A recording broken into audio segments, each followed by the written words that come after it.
Hello everyone, welcome to step up academy. अगर आप हैं क्लास 11 कॉमर्स के स्टूडेंट और साल भर पढ़ने के बावजूद भी अगर अकाउंटेंसी जैसा सब्जेक्ट आपको समझ में नहीं आ रहा है, तो मैं मयंक पालीवाल आप लोगों के लिए लेकर आ रहा हूं चैप्टर वाइज रिवीजन, जहां हम करेंगे कॉन्सेप्ट की बात प्रैक्टिस के साथ। तो जो रिवीजन स्टार्ट करने से पहले एक बार हम जरा अपने कोर्स स्ट्रक्चर को समझ लेते हैं, guided by CBSE for the session 2022 and 2023। जो हमारे पूरे के पूरे 100 मार्क्स के लिए हमको यहाँ पे 3 पार्ट की स्टडी करनी होगी। पार्ट ए में आपको डील करना है फाइनेंशियल अकाउंटिंग से, और जिसका यूनिट नंबर 1 में आपको पढ़ाया जाएगा थ्योरेटिकल फ्रेमवर्क। तो यहां पर हम अकाउंटिंग का थ्योरी एक्सपेक्ट्स में डील करने वाले हैं, क्या हमारे सब्जेक्ट की थ्योरी है, किसे क्या बोला जाता है, ये सारी चीजें आपको पढ़ने को मिलेंगी यूनिट नंबर 1 में। और बच्चों यहां से आपको मिलेंगे 12 मार्क्स। नेक्स्ट हमारा यूनिट नंबर 2 है अकाउंटिंग प्रोसेस। यहां से आप अकाउंटिंग करना सीखेंगे कि किस तरीके से ट्रांजैक्शंस को रिकॉर्ड किया जाता है, किन बुक्स के अंदर किस तरीके के ट्रांजैक्शंस को रिकॉर्ड किया जाता है। और यहां पर अकाउंटिंग प्रोसेस से मिलने वाले हैं आपको 44। तो इस यूनिट के अंदर आपको समझना होगा किस तरीके से अकाउंटिंग स्टार्ट की जाती है, खत्म नहीं की जाती, खत्म तो हम अगली यूनिट में करेंगे। तो पार्ट बी है बच्चों हमारे पास। पार्ट बी में आपके पास है फाइनेंशियल अकाउंटिंग, इसके अंदर है यूनिट 3। और यूनिट 3 में बच्चों हमें पढ़ना होता है financial statements of sole proprietorship. मतलब जो हमारे सोल प्रोपराइटर होते हैं, सारी अकाउंटिंग कंप्लीट करने के बाद उन्हें भी जानने की इच्छा होती है कि साल भर में क्या कमाया, क्या खोया, कितने एसेट्स हैं, कितनी लायबिलिटीज़ हैं। तो इन सब चीज़ के लिए हमें बनाने होते हैं financial statements at the end of the year. तो किस तरीके से फाइनेंशियल स्टेटमेंट्स बनाए जाते हैं, कौन कौन से फाइनेंशियल स्टेटमेंट्स होते हैं, ये सब आपको सीखने को मिलने वाला है यूनिट 3 में। और यहाँ से बच्चों देखिए आपको मिलने वाले हैं 24 मार्क्स। इसके अलावा आपने साल भर में जो पढ़ा उसका प्रैक्टिकल एप्लीकेशन आपके पास कितना है, उसके लिए आपके पास प्रोजेक्ट वर्क होता है, और प्रोजेक्ट वर्क से आपको दिलाए जाएंगे 20 मार्क्स। और इन सारी चीज़ों को कंप्लीट करने के बाद आपको मिलने वाले हैं 100 आउट ऑफ 100। अब हम यहाँ पे देख लेते हैं कि किस यूनिट के अंदर हमें कौन कौन से चैप्टर्स के अंदर डील करना है।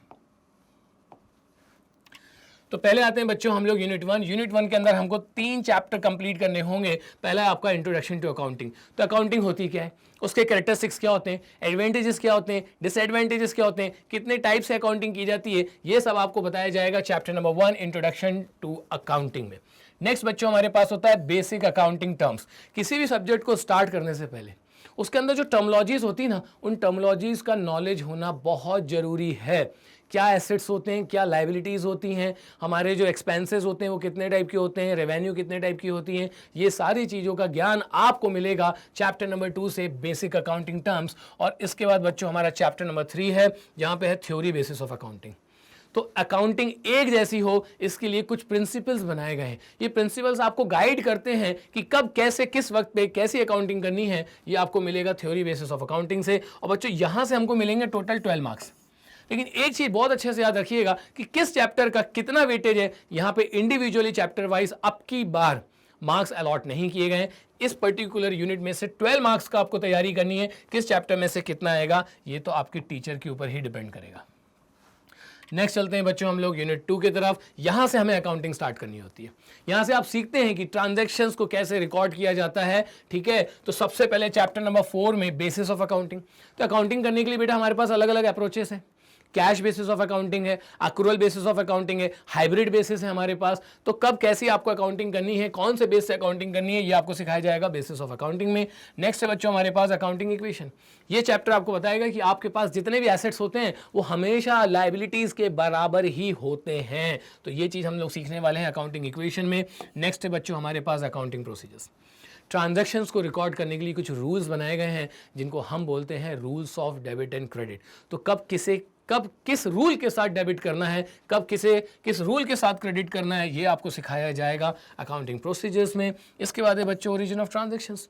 जिन ट्रांजैक्शंस को आप रिकॉर्ड करने जा रहे हैं ना, वो हवा में नहीं आ जाते हैं। उनका कोई ना कोई प्रूफ होना चाहिए कि अगर आपने ट्रांजैक्शन किया है तो उसकी कोई रिसीट दीजिए, उसका कोई वाउचर दीजिए। तो हमारे ट्रांजैक्शंस के लिए जो ट्रांजैक्शन स्टार्ट कहाँ से होते हैं, उसके लिए जो हमें डॉक्यूमेंटेशन तैयार करने होता है वो आपको बताया जाता है ओरिजिन ऑफ ट्रांजैक्शन में। नेक्स्ट चैप्टर बेटा चैप्टर नंबर 8 जर्नल। अगर आपको जर्नल नहीं आता ना तो अकाउंटेंसी पढ़ना ही बेकार है। तो जर्नल चैप्टर में आपको बताया जाता है कि आपके पास अभी तक जो ट्रांजैक्शंस हो चुके हैं हम उन्हें अपनी बुक्स ऑफ अकाउंट्स में किस तरीके से रिकॉर्ड करते हैं। और ट्रांजैक्शंस रिकॉर्ड करने के बाद बेटा एक जैसे नेचर वाले अकाउंट को एक छत के नीचे इकट्ठा कर दिया जाता है, उसी छत को बोला जाता है लेजर। इसके अलावा हमारे पास कुछ स्पेशल पर्पस बुक्स भी होती हैं just like cash book.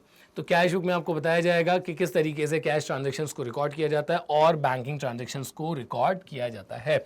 Next chapter पे चलते हैं बच्चों अपन लोग। यहाँ से भी आप लोगों को 44 मार्क्स मिलने वाले हैं, बट याद रखिएगा कि किस चैप्टर का कितना वेटेज है ये मैं इंडिविजुअली बच्चों। उसके बाद है हमारे पास चैप्टर नंबर 11 में स्पेशल पर्पस बुक्स, जिसके अंदर स्पेसिफिक ट्रांजेक्शन के लिए स्पेसिफिक बुक्स बनाई जाएंगी। जस्ट लाइक अगर आप क्रेडिट परचेज करते हैं गुड्स की तो उसके लिए परचेज बुक होती है, अगर आप क्रेडिट में गुड्स बेच रहे हैं तो उसके लिए सेल्स बुक होती है। तो यहाँ पर वो आपको बताया जाएगा किस तरीके से स्पेसिफिक पर्पस के लिए अलग अलग बुक्स हम लोगों को बनानी है। नेक्स्ट बच्चों हमारे पास इसके बाद है अकाउंटिंग ऑफ GST। बहुत लोग इससे डरते हैं, लेकिन मैं आपको गारंटी दे रहा हूँ, एक बार मेरे साथ GST पढ़ के देखिए, आपको मज़ा आएगा। मज़ा तो आएगा, साथ साथ आपको समझ में भी आएगा कि ये टैक्स काम कैसे करता है। नेक्स्ट है बच्चों हमारे पास बैंक रिकंसिलिएशन स्टेटमेंट। अब जो हमारा ओनर है वो बैंक के साथ ट्रांजैक्शन करता है, तो जो ओनर बैंक के साथ ट्रांजैक्शन करता है वो सारे के सारे ट्रांजैक्शन रिकॉर्ड करता है अपनी कैश बुक के बैंक कॉलम में। और ऑन द अदर हैंड जो बैंक होता है वो भी इन ट्रांजैक्शंस को रिकॉर्ड कर रहा होता है पासबुक के अंदर। और ऐसे बहुत सारे ट्रांजैक्शंस होते हैं जिनके कारण हमारे बैलेंस और उनके बैलेंसेस में डिफरेंसेस आ जाते हैं। तो एक ऐसा स्टेटमेंट बनाया जाएगा जो कि ये शो करेगा कि हमारी कैश बुक के बैंक कॉलम के बैलेंस में और उनके पासबुक के बैलेंस में अगर डिफरेंस है तो क्यों है, ये आपको सीखने को मिलने वाला है बैंक रिकंसिलिएशन स्टेटमेंट में बच्चों। उसके बाद आएगा ट्रायल बैलेंस। तो ट्रायल बैलेंस क्यों बनाया जाता है? To check the arithmetical accuracy. आपने जितने भी ट्रांजैक्शंस अभी तक रिकॉर्ड करें वो अर्थमेटिकली सही है कि नहीं, ये कहां से पता चलता है? ट्रायल बैलेंस से। नेक्स्ट है बच्चों हमारे पास डेप्रिसिएशन की अकाउंटिंग। बहुत ही इंपॉर्टेंट चैप्टर, बहुत ही मजेदार चैप्टर। आप जब भी एसेट्स लेंगे तो आपके एसेट्स की थोड़े सालों बाद क्या होने लग जाती है? वैल्यू कम होने लग जाती है, या फिर आप उनको यूज करते जाते हैं तो उनकी वैल्यू दिनों दिन क्या होती चली जाती है? कम होते चली जाती है। तो हमें दिखाना होता है कि जिस एसेट को हम डेप्रिशिएट करते जा रहे हैं उसकी अकाउंटिंग किस तरीके से, या फिर उन्हें किस तरीके से बुक्स ऑफ अकाउंट्स में आपको दिखाना होता है। नेक्स्ट चैप्टर है बच्चों हमारे पास प्रोविजन रिजर्व।